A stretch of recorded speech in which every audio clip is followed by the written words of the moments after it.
এখন যাচ্ছি দুর্গাপূজা প্যান্ডেল ITI মোড়ে। দেখো যাচ্ছি আমরা সবাই টোটো করে। মা এসে গেছি আমরা। হ্যাঁ আমরা এসে গেছি ITI মোড়। আমরা এসে গেছি ITI মোড়ে, ঘোষপাড়া ITI মোড়। তো দেখো আমাদের ITI মোড়ের প্যান্ডেল প্রত্যেক বছরের মতো এখানে যে পুজো হয় সেই পুজোটাই ফেমাস পুজো, খুব নাম করা, নানা রকম জায়গা থেকে লোক আসে, খুবই ভালো লাগে। প্যান্ডেলটা এখনো পুরোভাবে তৈরি হয়নি, এখনো কিছু বাকি আছে, আর আছে লাইটের কাজ বাকি আছে। আর 21 তারিখে উদ্বোধন হবে প্যান্ডেলের। কেমন লাগলো মা প্যান্ডেল?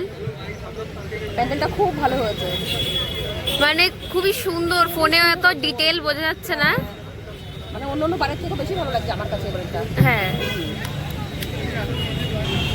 তো এত বছর থেকে তোমরা জানো পুজোটার সম্বন্ধে, যে নানা রকম জায়গা থেকে যেহেতু লোক আসে সবাই জেনে গেছো।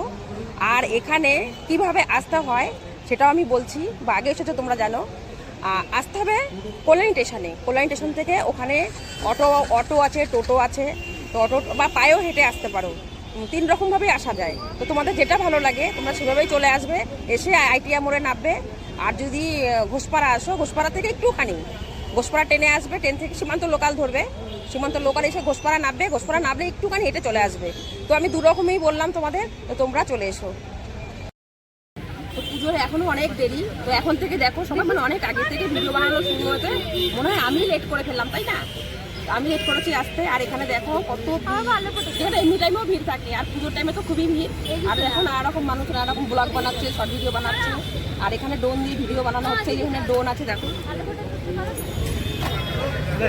আমরা এখানে এসেছি প্রাণের দেখার জন্য। দেখো কত সুন্দর পুরো এই যে প্যান্ডেলের সামনেই দোকান, প্যান্ডেলের সামনে।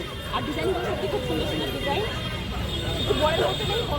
তো চলে এলাম আমরা ফুচকার দোকানে, আর এখানে আমরা একটু দই ফুচকা খাবো। দাদা দই ফুচকা হবে?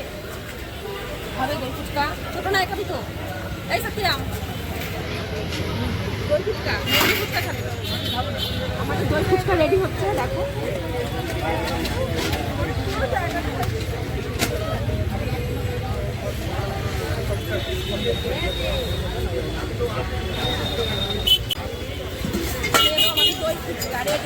এই নে, এই সত্যি আয় নে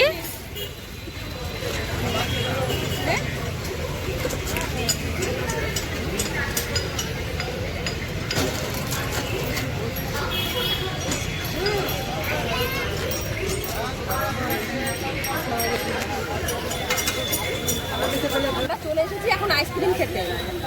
আর এই যে আইসক্রিম প্যাকেটটা কত?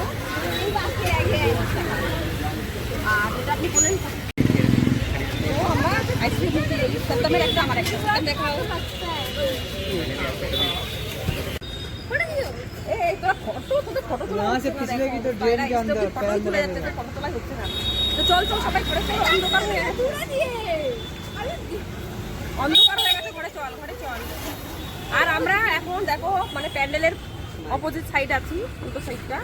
এখন আমাদের অন্ধকার হয়ে গেছে, এখন আমরা বাড়ির পথে রওনা দিয়েছি, এখন আমরা ঘরে যাচ্ছি।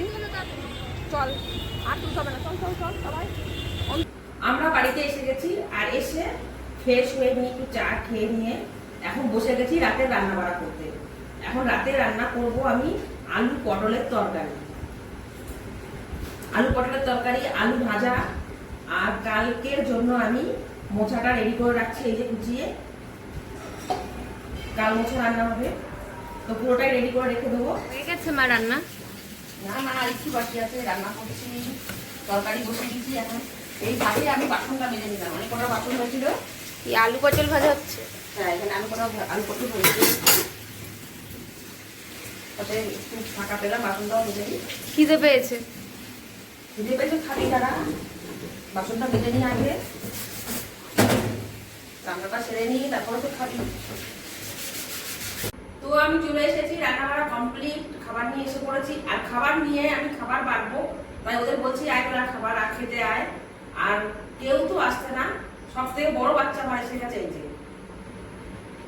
ও আগে এসে পড়েছে, দৌড়ে এসেছে। আমি যখনই ডাকলাম আয় তোরা খাবি আয়, দৌড়ে এসে গেছে খেতে। এসে প্রথমে দাঁড়িয়ে ছিল, তাই বললাম তুই কি খাবি পটলের তরকারি? রাগ করে মুখ পুড়িয়ে বসে পড়লো। এত রাগ, পটলের তরকারি খাবি না? যা তাহলে যা, খেতে হবে না, যা। ওকে সার্ডিন মাছ দাও। সাইডিং মাছ খাবি? সাইডিং মাছ নেই, দুপুরে খেয়ে নিয়েছিস, আর নেই। ওই মাছই শুকছে এসে, এদিকে এসে শুকছে মাছ, শাইনিং মাছ আছে কিনা। নেই তো, মাছ নেই, মাছ নেই, পটল তরকারি দিয়ে ভাত খা, পটল তরকারি দিয়ে ভাত খা। জি। তো তোমাদের যদি ভালো লাগে ভিডিওটা অবশ্যই লাইক করবে, কমেন্ট করবে, সাবস্ক্রাইব করবে। তো টাটা টাটা টাটা বলে টাটা।